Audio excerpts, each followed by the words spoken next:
Bien, on va... Je voulais simplement peut-être enchaîner immédiatement sur les propos d'Alain avec Thierry. Les voitures. Ouais, pardon. Les voitures. Oui, les voitures, voilà, c'est ça, les voitures. Alors, avec quelque chose, je reprends à la volée un propos d'Alain à l'instant, qui est de dire, dans votre expérience, dans votre regard, et par rapport à l'évolution de la fonction marketing, peut-être, c'est qui doit parler au client. Parce qu'on est dans le réseau automobile. Est-ce que c'est le client, le commercial qui parle au client, ou est-ce que c'est le marketeur, quoi? Alors, il y a beaucoup de choses qui ont été dites, et je partage effectivement l'avis de pas mal de points, et je répondrai précisément à votre question. Moi, ce que je pense, en tous les cas, c'est que le marketing, ces dernières années, il a, dans ses principes, finalement assez peu évolué. Je suis assez d'accord avec Alain, sauf qu'il a terriblement accéléré. Oui. Et la présence du Web 2.0, la présence de toute cette interaction entre la marque, et on reviendra sur la notion de marque et du rôle du directeur marketing sur la notion de marque, et je parlerai très rapidement de l'automobile, donc de la marque et du client final, mais finalement, c'est même pas du client ou du consommateur, mais pour reprendre ce qu'a dit quelqu'un, je crois ici, ou déjà dans d'autres présentations, on est sur un consommateur, où très rapidement, celui qui va acheter réagit par rapport à sa marque et par rapport à son produit. Donc il y a une interface et il y a une interaction qui est fondamentale, et je pense que le directeur marketing aujourd'hui, et j'aime bien la question de savoir si est-ce que c'est le département communication ou le département marketing, sachant qu'on ne parle pas à la presse comme on parle à des gens, à un client final ou un consommateur, parce que la presse, elle attend un certain discours technique, certainement pas un discours enjolivé avec un beau ruban, comme les gens du marketing savent le faire. Donc je pense qu'aujourd'hui, le directeur marketing, c'est quelqu'un qui doit être un rédacteur en chef. Il a véritablement le rôle d'un directeur en chef. Pourquoi? Parce que la marque est devenue un média. Elle s'exprime d'elle-même. On n'a pas besoin de communiquer, d'être à la télé, d'être en presse ou d'être sur le net. D'elle-même, la marque s'exprime et fait passer un certain nombre de messages. Donc, c'est vrai que le directeur marketing, c'est le garant de l'image de la marque qu'elle travaille. Et deuxième point, c'est vrai que la marque en tant que telle, eh bien, c'est devenu un média concurrent de la télé, ce genre de choses. Alors, dans l'automobile plus particulièrement, la difficulté ou l'intérêt de l'automobile, c'est qu'on est en B2B2C. C'est-à-dire, et ce n'est pas un modèle propre à l'automobile, McDonald's a exactement la même chose, Total avec ses stations-service a exactement la même chose, l'ami Caline a exactement la même chose, on est sur un réseau et donc on est sur des franchises. Et donc l'idée c'est de dire, quand on est directeur marketing, à qui je m'adresse? Est-ce que je m'adresse d'abord à mon réseau, qui lui va s'adresser au client final, ou est-ce que je m'adresse et à mon réseau et à mon client final? Et c'est là la difficulté, et encore une fois c'est pas propre à l'automobile, de dire quel message je veux faire passer. Alors quand on bosse, moi j'ai travaillé très longuement chez BMW, il y a toute une kyrielle d'analyses, d'études qui sont menées par le central, et finalement on s'y perd, parce que qu'est-ce qu'on perd? On perd la notion du client final. Vous êtes client, on a tous vécu des expériences intéressantes ou moins intéressantes chez un concessionnaire quand on a acheté une voiture, où on n'a pas été rappelé, où finalement on a oublié que j'avais demandé une voiture rouge et puis c'est une voiture verte qui arrive. Donc il y a toute une approche du client qui est, à mon sens, essentielle, et je crois que c'est un phénomène d'éducation. Le rôle d'un directeur marketing, c'est qu'il a aussi un rôle pédagogique et d'éducation quand on est en B2B2C, encore une fois, quand on passe par l'intermédiaire d'un réseau. Éducation en interne ou éducation du marché? Éducation en interne, c'est-à-dire éduquer son réseau de concessionnaires, éduquer son réseau de franchisés par rapport, d'une part, aux valeurs de marque, parce que finalement, ça va être son réseau qui va être le premier à exprimer la marque. S'il reçoit mal son client ou son prospect, automatiquement, la marque elle va perdre des points de satisfaction ou d'agrément. Donc ça, c'est une première chose. Et l'autre chose qui est aussi importante, c'est qu'il faut trouver quelque chose qui, à mon avis, est fondamental, c'est que on sait que fidéliser, ça coûte, conquérir un client, ça coûte beaucoup plus cher que de fidéliser. Ça, on est tous d'accord là-dessus. Et je pense que, et dans un monde de l'automobile qui est un marché extrêmement concurrentiel, où on parle beaucoup de prix, qui fait un peu parler, qui a une notion de rêve quand même, donc il y a une sensation un peu irrationnelle qui est intéressante. Néanmoins, l'objet final, c'est de dire attention de ne pas oublier que c'est l'attente du client, mais pas une fois qu'il a acheté, c'est au moment où il a levé la main.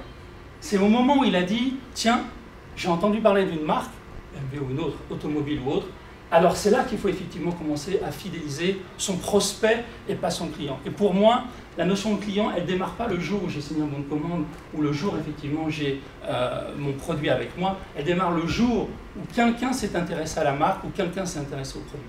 Et là, la discipline, elle est véritablement différente. D'accord, très bien. Merci. Et donc, dans l'automobile, comment elle évolue aussi cette fonction marketing dans les différents métiers? Est-ce que c'est une fonction encore très, très verticale qui travaille avec les différentes fonctions, ou est-ce qu'il y a un binôme sales et marketing? Comment ça fonctionne par rapport à ça? Alors déjà, j'ai vraiment ressenti, et c'est pas vrai que l'automobile, mais j'ai vraiment ressenti qu'il y avait une concentration internationale des moyens marketing. Je vais vous en donner un exemple. Quand il y a des campagnes internationales, une campagne de communication qui est lancée en France, dans l'automobile, très souvent c'est une campagne internationale parce qu'on fait une synergie, des économies d'échelle, on a le même message. Alors ça, c'est un point très important et très intéressant, c'est qu'il y a des économies, donc très bien pour le business case. D'un autre côté, la difficulté, c'est qu'on va communiquer en France d'une certaine façon. En Italie, l'approche est différente. En Japon, l'approche est différente. Aux États-Unis, la perception du consommateur est différente. Et néanmoins, grosso modo, on a le même type de campagne. Donc il y a une espèce de nivellement de campagne qui fait qu'à terme, en tout cas c'est mon avis et je le partage, je crains que ça perturbe un petit peu l'image de la marque et la force de la marque à cause effectivement de cette notion d'annihiler et de perdre un petit peu toute cette aspérité que peut représenter une campagne en France qui pourrait être différente au Japon et différente aux États-Unis par exemple. Donc, premier point, un gros phénomène de concentration. Deuxième point, c'est que le marketing, c'est un très beau métier, mais c'est un métier difficile au sens où finalement tout le monde a un avis sur une campagne, sur une idée. Donc, tout le monde est directeur marketing dans une entreprise, ça c'est bien connu. Deuxième point, quand on est dans un poste de direction marketing, on doit être à l'écoute de tout le monde, du droit, on l'a dit du juriste, parce que dès qu'on communique, il y a un risque, des ingénieurs, et on sait que bien souvent dans l'industrie, quand le produit marche, c'est grâce aux ingénieurs, puis quand ça ne marche pas, c'est parce qu'on n'a pas su mettre le bon prix, ou c'est parce qu'on n'a pas su le marketer ou le vendre derrière.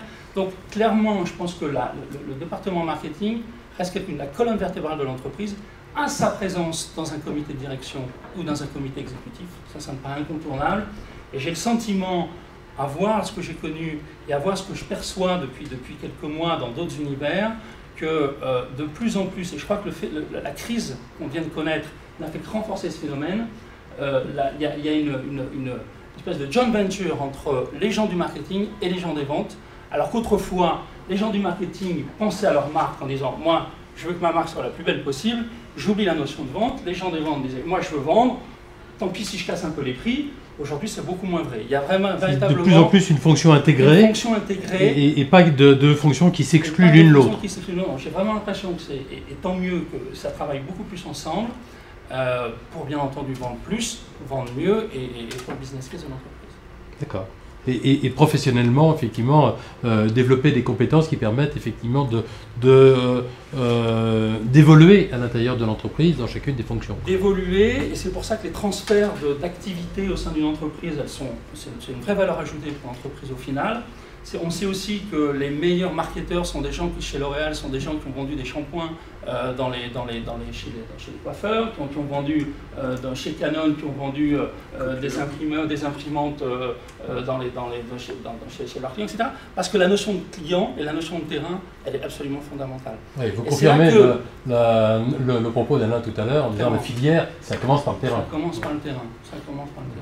Et c'est là l'intérêt je dirais, dans le monde de l'automobile, pour revenir, c'est que quand on travaille dans le monde de l'automobile, on s'appuie sur un réseau de distribution, on s'appuie sur des concessionnaires qui sont, eux, extrêmement opérationnels. Donc il faut arriver de façon très modeste, à l'écoute, apprendre beaucoup, recevoir, et ensuite passer dans le filtre de sa marque pour voir comment, effectivement, derrière, on peut avoir des actions qui soient favorables et pour vendre plus à terme. Et ce qui veut dire aussi que dans le système que vous évoquiez tout à l'heure d'éducation et de pédagogie, il y a une acculturation marketing des forces du réseau. Indispensable.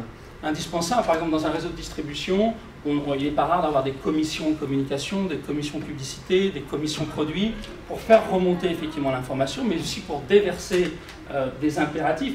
Parce que c'est toujours un petit peu cette dualité, et c'est ce côté un peu bicéphale, entre un constructeur automobile qui dira « Moi, je veux que tu vendes plus de voitures, je veux que tu aies un bon indice de satisfaction clientèle, et puis le reste, bon, on verra bien. » C'est-à-dire la rentabilité du réseau, on peut voir ça plus tard.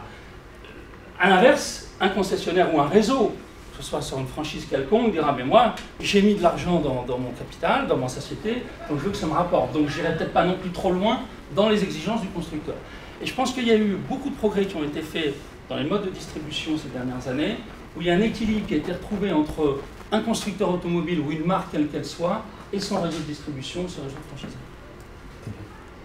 Merci, messieurs.